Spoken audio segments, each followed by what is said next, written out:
As I walked out of the club, I realized I was in shock. My heart rate increased, I had trouble breathing, and my skin was clammy. I still managed to make it to the hotel and went up to our room. On the bed, which used to be a luxurious double bed, lay the new underwear Linda had brought so we could wear it when we slept together. I sat up, pressed that linen to my face, and burst into tears. I cried like I had never cried before. For myself, for my marriage, for my children, for my parents, and even for Linda's parents. I think I even cried a little for Linda. If she was thinking, she should have known our marriage was over. But in an asshole's bed, she probably wasn't. Eventually, the sobs subsided. Sadness engulfed me, but there was an anger brewing inside that I knew had to come out at some point.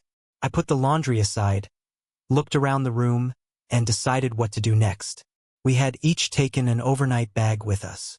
I repacked mine, moving Linda's things into it, her clothes, toiletries, perfume, all the things women seem to need even for one night. I left the room with both bags and left Linda's bag in the hallway on my way to the elevator. Too bad if she never got it back. At the desk in the lobby, I checked out. The clerk asked if there was something wrong with the room. No, there was nothing wrong with the room. I just had some personal business come up, and I need to leave. He parked, and my car pulled up. As I drove away, I realized I couldn't pick up the kids in the middle of the night. They were staying with Phil and Mill. I started calling my father-in-law Phil right after Linda and I got married, and eventually started calling her mother Mill just to be in the know. Phil was a heck of a nice guy, a Vietnam veteran. He walked with a slight limp, and when he wasn't wearing shoes you could see the rudiments of scars. I asked my mom about it once, and she said he never talked about it. They didn't meet until a few years after he came home and got out of the army, and she realized that his Vietnam experience was best left untouched. Sometimes he would stand in the backyard, just standing there as if he were studying the woods behind their house. Mill asked me not to touch him, but one day I did go out and ask if he was okay.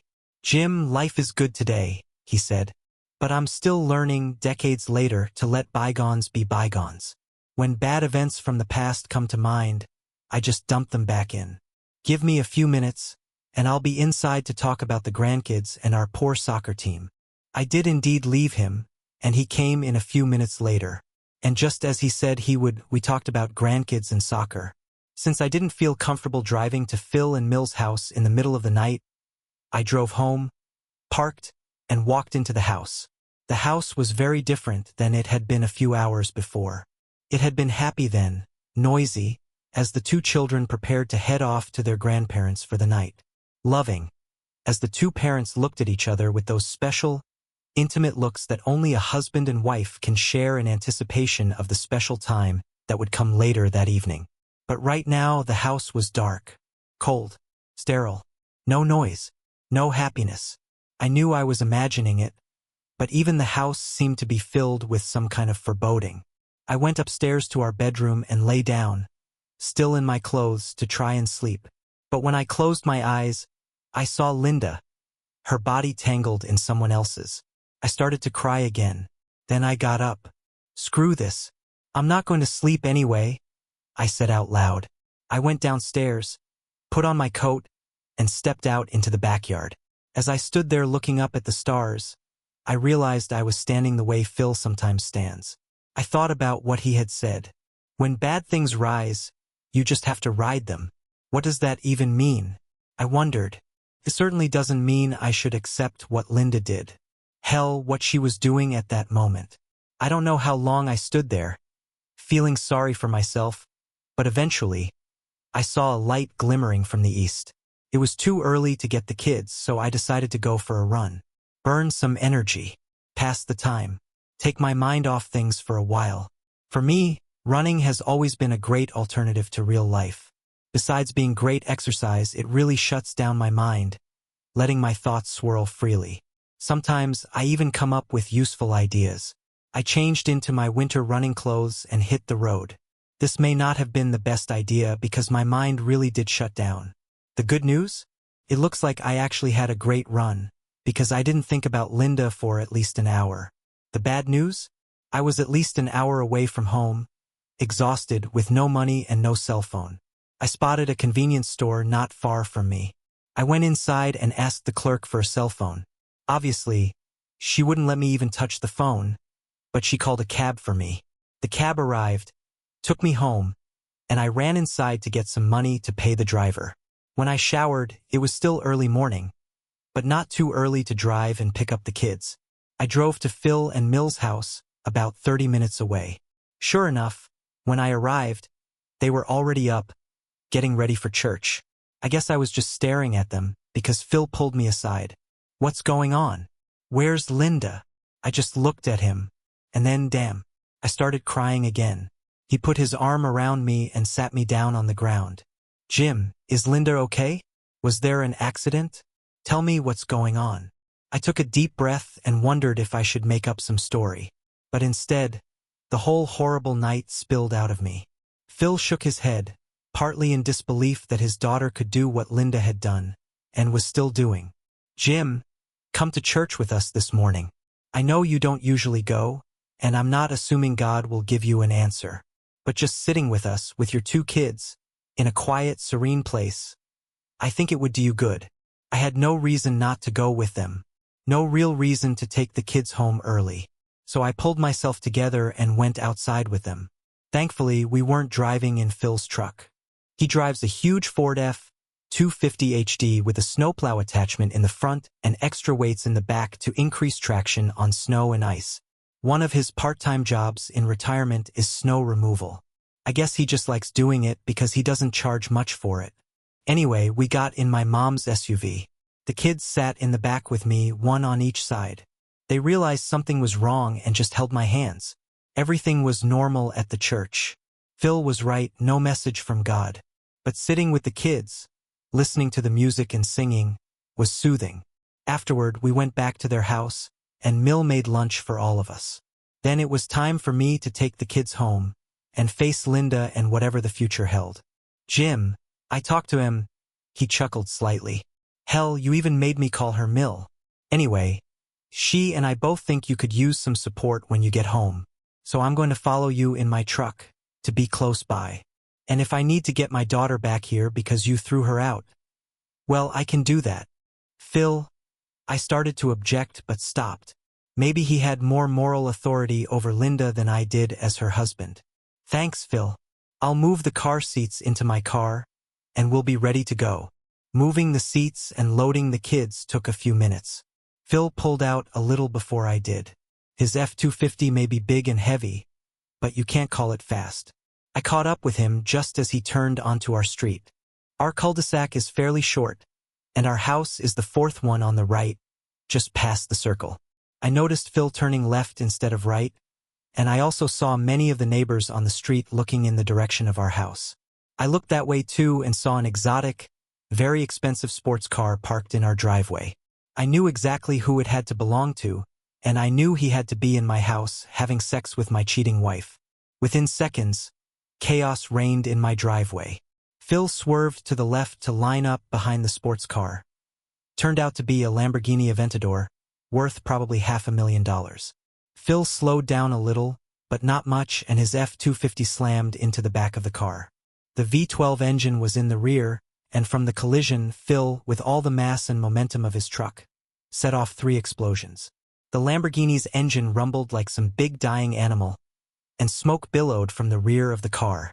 At the same time, 2 airbags exploded inside, and I saw Linda trying to open the doors to get out. I pulled over in front of our house and just watched for a while. Alarms were blaring from Phil's truck and the now-ruined Lamborghini. 2 neighbors were running to the scene with fire extinguishers, and sirens were already wailing in the distance. At that moment, a pleasant young couple from the house across the street knocked on my car window. "It's a little excitement for our little street," the wife said in her most subdued tone. "Would you like us to take your children for a while until things calm down?" I had never been more grateful. "Yes, thank you. That would be great." I got out of the car and handed the kids to the couple. They hurried back across the street, and I was relieved that my kids were still a little bit spared from the tragedy their mother had caused. "Papa! My God, Daddy! What are you doing here?" Linda stepped around the Lamborghini and stood next to Zason, holding up her beautiful blue dress. When she saw her father, he got out of his truck just as a police car came to a screeching halt behind him. Two policemen got out. A short, elderly policewoman and a tall, young policeman. The woman was clearly in charge. She walked down the driveway and surveyed the damage to the Lamborghini. "Is that yours?" the old man yelled at Linda. Linda howled, "No, Daddy, no." Taking that as confirmation, he yelled at Phil. "You just destroyed a $500,000 car. That piece of wasn't worth it. She can't even give good head." "I'm going to." It was unclear what he was going to do because Linda reacted badly to the insult, although whether she objected to the insult to herself or her father was unclear. Either way, she threw a roundhouse kick at Jason. He turned and ducked just as the policewoman turned, and Linda's blow landed in the policeman's left eye. He went down like a dead cat, bouncing slightly on the concrete walkway. His partner, a young fellow cop, rushed to his defense, walkie-talkie in hand. "Officer down. Need help." He didn't have any patches on his sleeve, so he had to be completely inexperienced. But he had just seen Linda attack his partner. He pulled out a stun gun, thankfully not his real gun, and pointed it at Linda. She reached out her arms toward him, apparently to ward him off, but he saw her actions as a threat. He fired. She collapsed to the roadway, as did the policewoman, with the same dead cat-like gait, though the policewoman may have been the one who jerked slightly from the effects of the stun gun. The young policeman looked around, keeping his hand on his gun but not reaching for it. "I was thankful that my car was between me and him." Phil backed away with his hands in the air. No one wanted to make the nervous cop more nervous. Then Linda hissed. The cop tasered her again. Phil jerked toward the cop but stopped when the cop looked at him. The picture seemed frozen in time, but within minutes, two more police cars squealed to a halt behind Phil's truck. Then came a TV van, then another. Four cops jumped out with guns at the ready, surrounding Linda and the first two cops. The tension finally eased when all the officers holstered their weapons.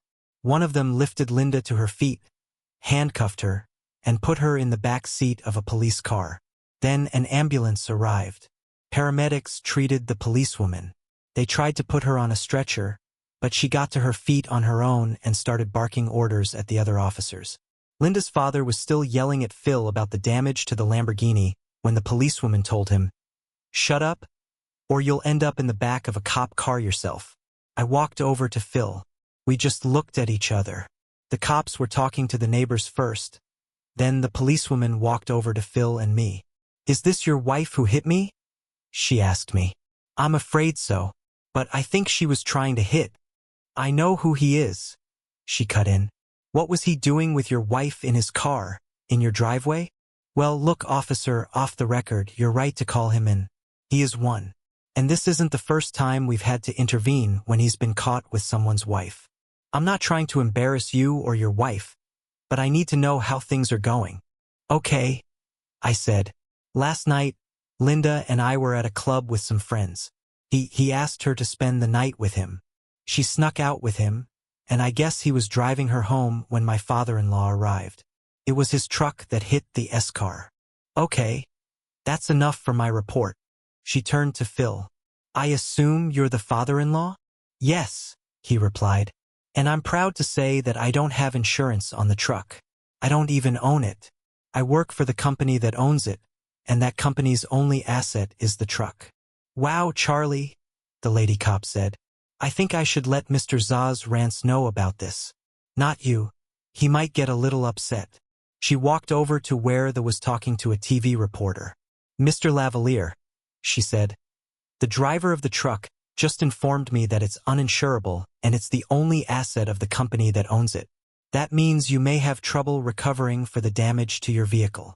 She said all this with a straight face, but I could hear the hidden smirk in her voice. They went crazy, jumping up and down, yelling and cursing at Phil about his $500,000 car, all caught by the TV cameras. I thought the cops were going to taser him. Finally, he calmed down.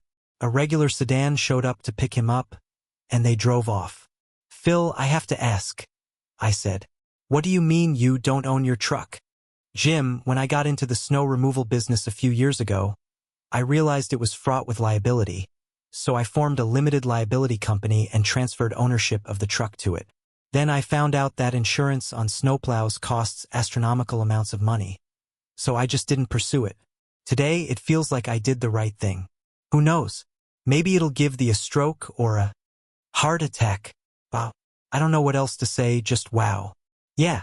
I need to get home and tell Marie about all this excitement.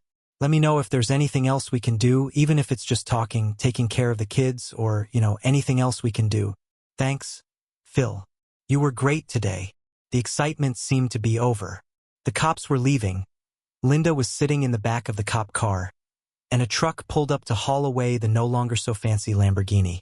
The TV vans were pulling away, and the neighbors were returning to their homes.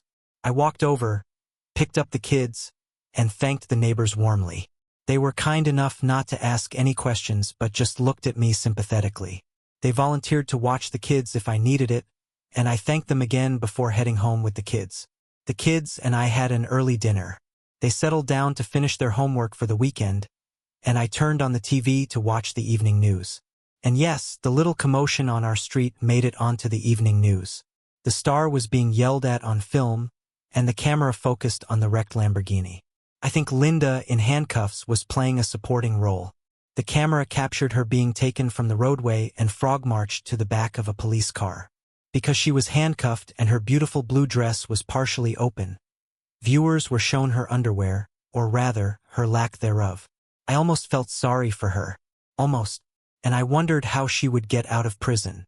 Phil was interviewed as well. I wondered if other viewers could see the sarcasm in his voice when he talked about how he accidentally crashed into the back of asshole's Lamborghini and how sorry he was that the car was probably totaled. I loved it.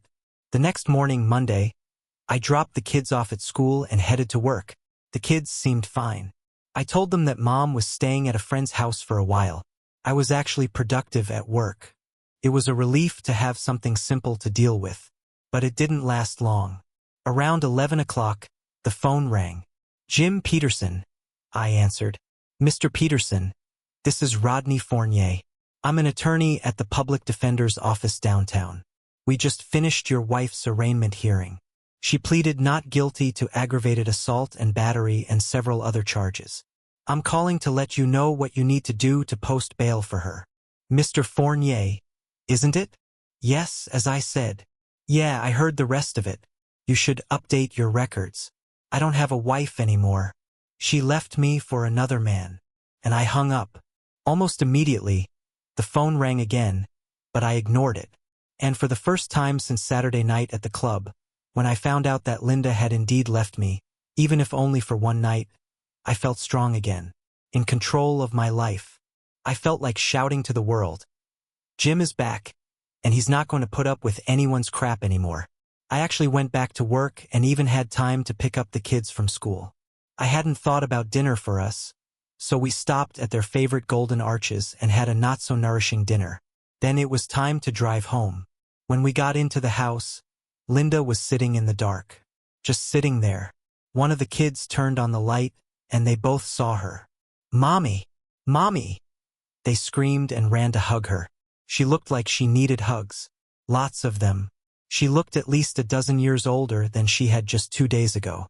Her face was scratched up, perhaps from hitting the walkway, or maybe from some kind of altercation during a sleepover at the prison. Her hair looked like it hadn't been washed in days. She sat hugging the kids and finally looked up at me. She didn't say anything. She just started sobbing. I pulled the kids away from her. "Mom is going to be okay," I told them. "You need to get started on your homework." Reluctantly, they headed off to their rooms. "Jim," Linda was finally able to say, "I'm so sorry. So very, very sorry." "You look very sorry now," I said. "But I bet you weren't sorry Saturday night. Or Sunday morning. By the way, how was prison for you? And how did you manage to get out?"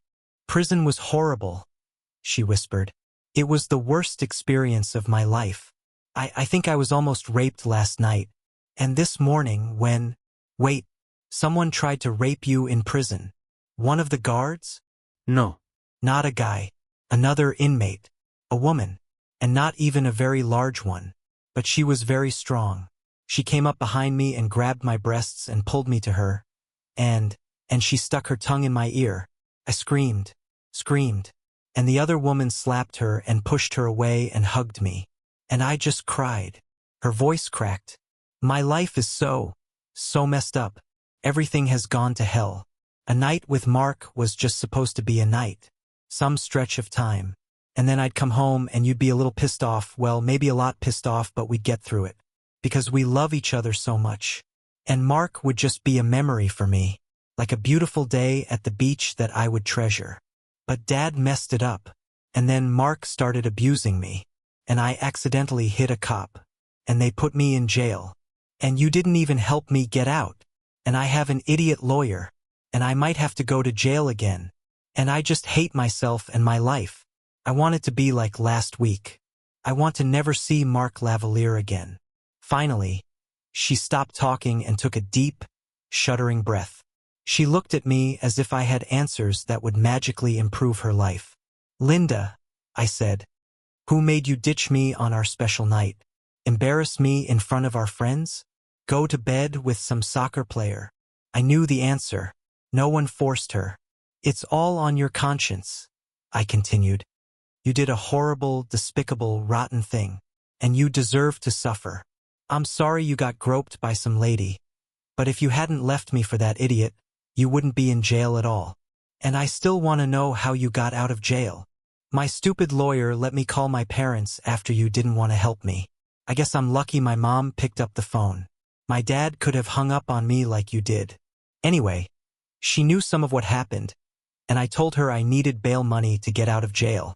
I heard her and Daddy arguing about whether she should help me, and finally he said she could, but he wasn't going to have any part in it. She drove to the jail, paid the bail bondsman, and they let me go. She drove me back and spent the whole ride telling me what an idiot I was. Linda wiped her nose. Jim, she's right. I did a very stupid thing. And you're right. I'm suffering for it. And I don't know what to do. I can go on saying I'm sorry, but you're not really sorry, are you?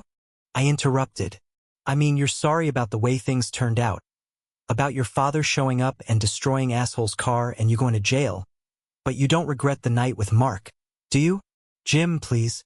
It was supposed to be just a little treat for me. A little special time for me.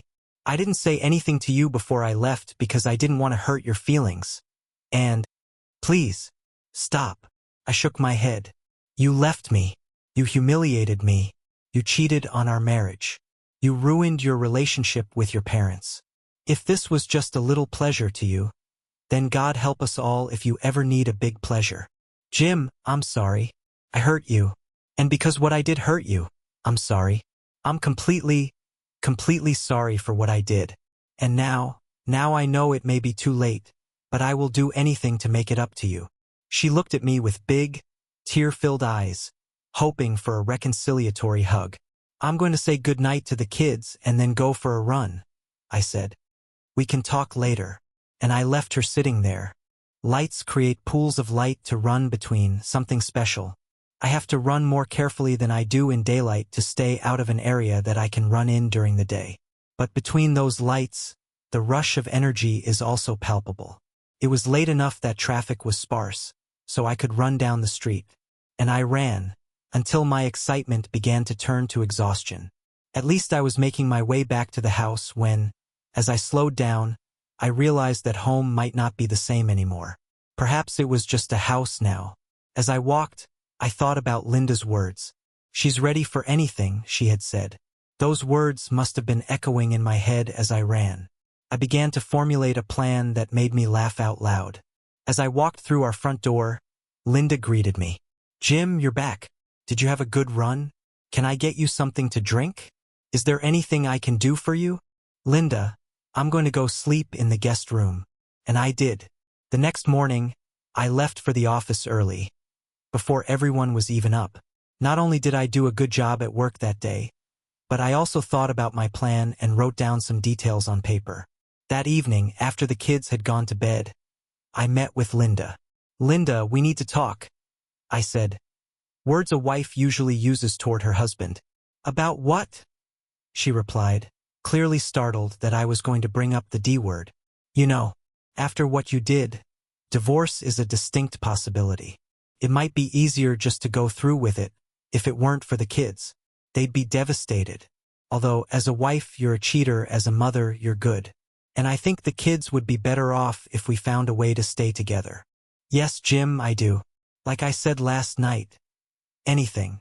I heard you say that. And I've been thinking about it. Wondering if you really meant it. Yes, I did. Did? Well, maybe not literally everything. I mean, I know you might want to kill Mark. But I couldn't do it. No, no. I'm not asking you to do anything illegal or even immoral. But if we want to stay together, I have conditions. Are you ready to hear them? And before you say yes, let me lay them out for you. Then you can decide whether to say yes or get a divorce. Got it. Jim, I know I'll agree to all the terms, so go ahead. Asterisk. Okay. First, STD tests. If he used a woman he knew was married, he's probably used others. And for your sake and mine, you need to get tested. Second, counseling. First, just for you to understand how you could leave your husband and cheat. Then, for the two of us to help us get over what you did. Third, we are making a postnuptial agreement like a prenup.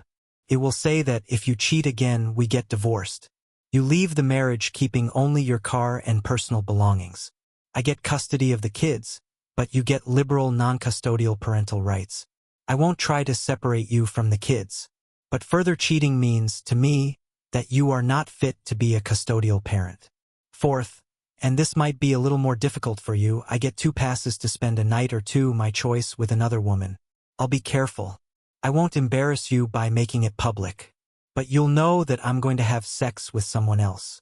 You leaving me in public has pretty much destroyed my self-image as a man, and I need this to get some self-respect back. And finally, maybe a little as punishment, a little to help myself recover, and because it might be fun for both of us, we're going to start having some unusual sex. You can say yes or divorce right now, or you can sleep on it and let me know.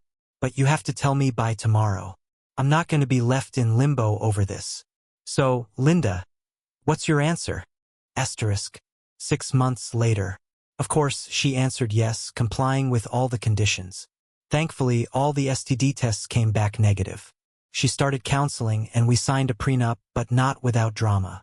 She was worried that I might accuse her of cheating on me, even though it wasn't her fault in any way, and kick her out, that I might fall in love with one of my passing ladies. We eventually agreed that she would have to take a lie detector test for the divorce to be based on cheating. And to this day, I have not used the hall passes. Admittedly, that's more than mean of me, but I think the passes are better kept over her head than used. And the sex? I certainly enjoy it. As for Linda, I can tell she's making progress. She managed to avoid jail time. She had to apologize to 2 police officers in open court, which she did. The judge put her on probation for a year and assigned 100 hours of community service. She works at a home for abused women now, and I think she enjoys it. Finally, Phil has blossomed. His friends are thrilled with what he did to that asshole's car. And several times, I've heard them discuss what else they might do to him. We'll see. As for me, I'm doing just fine. Before the whole February thing, I had never given much thought to the power structure in a marriage. If I had been asked, I would have said that Linda and I had a 50-50th power structure. But that wasn't really the case. In fact, Linda had much more power than I did, and I suppose I resented that. But now, the power is clearly mine, and it feels really good. I'm enjoying it,